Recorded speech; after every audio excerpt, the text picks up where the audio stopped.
Hi everyone, welcome to my channel. Today we are going to be discussing the meaning of poetry and the various types of poetry.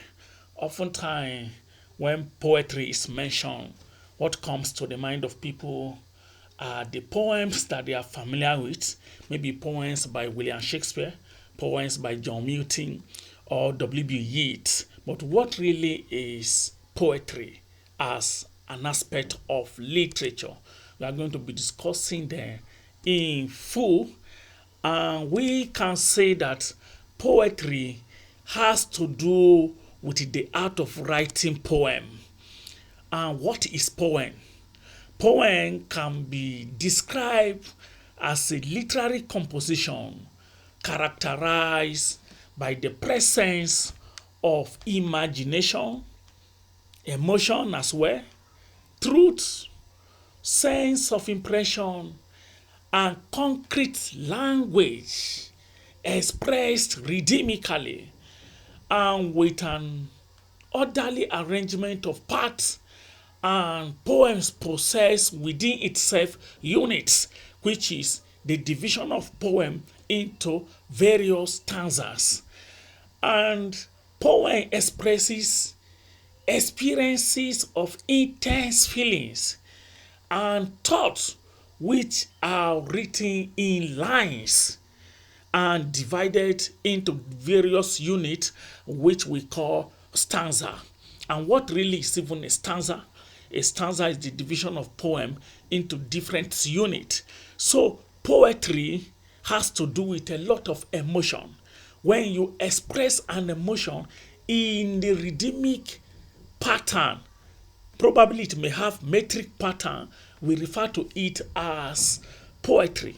And poetry is different from drama and prose because poetry is written in verse, and the information in poetry is compacted.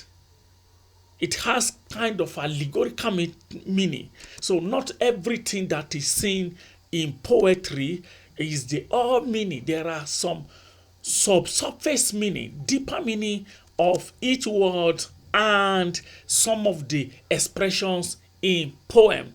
And how or where did poetry originate from? We can say that the word poetry is from a Greek word which we refer to as poesis.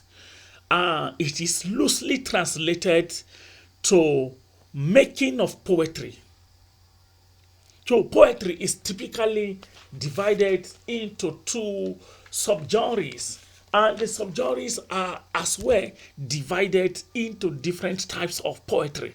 So in this tutorial we are going to be discussing various types of poetry, especially 5 types of poetry, and in the subsequent tutorial we are going to be discussing other types of poetry. Please remember to subscribe to the channel. So the first one we are going to be discussing is sonnet. What is sonnet? So sonnet, we can call it as a lyrical poem that contains 14 lines. So we have 2 types of sonnets. We have the one we call the Petrarchan or Italian sonnet, which is divided into 2 parts. The first part is 8 lines called octave, and it has mostly have rhyme of A B B A A B B A. While the second part of it of the Petrarchan sonnet is the last 6 line, which is called sextet. Often it rhymes as C D E D C E, or sometimes C D E E D C, and on few occasions it can rhyme as C D C D C D. So the second part of, or the second type of sonnet, is the one we refer to as Shakespearean or English sonnet. So this type of sonnet, English sonnet, is divided into 3 stanzas of 4 lines each, and with a rhyming couplet. So Sonnet of English origin is divided into four. The first one is 4 line, the second one is 4 line, the third one is 4 line, and the last one is couplet, 2 lines. It's mostly rhyme. It rhymes AB and sometimes DC, DE, FE, FGG sometimes. So the rhyming is loosely, it is not conventional that it has to rhyme as all the sonnet has to rhyme. It has to, sometimes it have a lot of maybe changes or differences depending on the poet's way of composition and expression. Then another aspect or type of poetry is the one we refer to as ballad. What is ballad? And we can call ballad as the type of poetry that started in the earliest time. In fact, ballad comes with the beginning of humanity on earth. We can refer to it as a narrative poem, and it is meant to be sung. So ballad tells simple stories of amusement, war, death, love, and the supernatural sometimes. So this type of poem is usually composed, enjoyed, and remembered by ordinary people rather than poets, except in the recent time that ballad has been composed or transcribed or translated and documented. So it's often in oral form and handed over to people from generation to generation. But in recent time, most of the ballads have been written, and we can have access to it. In the previous time or in the beginning of time, ballad is often handed, people learn ballad by their cultural antecedents, by what people say, by what custodians of culture teach the coming generations. So ballad refers to those type of poems that are used for amusement, sometimes used for dancing, sometimes for historical purposes, and people are taught about what has happened maybe before they were born or in the ancient time. And also we have characteristic of ballad, and ballad is typically arranged in group of 4 lines, and also it has a rhyme scheme, sometimes A B A B and sometimes A B C B. Another type of poetry is epic. What is an epic? Epic is one of the major or conventional type of poetry that has been existing for a very long time. So we can say that epic is a long narrative poem that celebrates real historical events, heroic achievement, heroic figures, civilization, quasi-divine figures, or people with extraordinary features, and such other subjects. Epic celebrate it, and epic is usually written in elevated language and style, unlike ballad.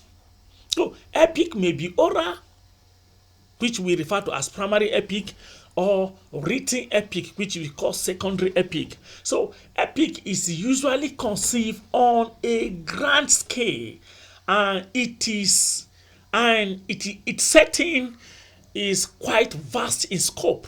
So sometimes it features supernatural characters. Some of the examples are Homer's Iliad and Milton's Paradise Lost, and both by Alfred Tennyson, and Paradise Lost by John Milton. When you study these poems, they celebrate supernatural figures and people with extraordinary heroic performances and achievements. Then another one we are going to be looking at is pastoral poem. Pastoral poem is also a dominant aspect of poetry, and pastoral poem is used to describe the simple life of rural people, especially of shepherds, around whom are beauty, love, music, and values which remain forever green in their minds. So this type of poetry, this is opposed to city life with its hustle and bustle. It is not a metropolitan poem. It has to do with the serene, halcyon atmosphere of rural life, and it mostly celebrates nature, and it has nothing to do with hustle and bustle, as well as an artificial lifestyle in which ancient values are no longer respected. So a pastoral poem may also be called an eclogue, or it can also be referred to as bucolic or an idea. So an example of pastoral poem is William W.B. Yeats' Lake Easley of Infant, and also Lucidas by John Milton is another example of a pastoral poem. Another type of poem we are going to be looking at is lyric. Lyric poem is also a major types of poetry. So lyric poem is sometimes or most time is a short poem in which a speaker expresses some intense personal feeling. In medieval period, a lyric poem was sung to the accompaniment of lyre, and lyre is an ancient musical instrument of Greek origin. So today, a lyric is a short musical or rhythmical poem which expresses a poet's thought and emotions on any matter that interests him or her. Some of the examples are John Keats' Ode to Autumn, Kofi Awonon's Song of Sorrow, and To an Athlete Dying Young by A.E. Husman.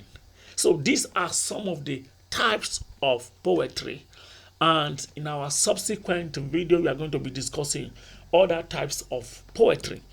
Please subscribe to the channel and click the notification bell so that you get notified when other types of poetry are discussed and uploaded. Thank you and have a good day.